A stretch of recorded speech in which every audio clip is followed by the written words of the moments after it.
Cataclysme ou simples effets de changement climatique, les mots sont faits pour illustrer le drame qui se dessine au niveau des sites portuaires de Brazzaville et même le long du fleuve Congo. Deuxième fleuve en Afrique par sa longueur après le Nil, le fleuve Congo est aujourd'hui menacé par des bancs de sable. Cette année, la situation est plus critique que d'ordinaire. Selon les informations fournies par le service commun d'entretien des voies navigables, le niveau de tillage dans le pool Malébo vient d'atteindre précocement des minima plus jamais enregistrés depuis 1945. À peine mai, le niveau d'eau à l'échelle du beach est déjà à moins de 17 cm.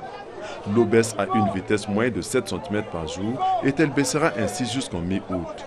Déjà, toutes les installations portuaires qui d'ordinaire sont à flot se trouvent exposées sur un vaste banc de sable qui part du site de l'ex-ATC jusqu'à la gare à passagers.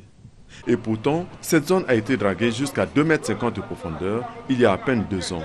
Aujourd'hui, la zone est de nouveau ensablée. Au niveau de l'ex-ATC, certaines unités ont pu être retirées avant le tillage. D'autres par contre sont coincées dans l'enclave. Le beach VIP fermé à la navigation depuis février le demeure toujours. Les deux pontons d'accostage offrent un spectacle jamais vécu dans l'histoire de la navigation dans cette partie du bassin. Les pontons d'accostage sont complètement à sec. Même constat pour le ponton d'accostage de la gare à passagers. Au port public destiné aux bateaux du Nord Congo, les chenaux d'accès sont encore en sécurité.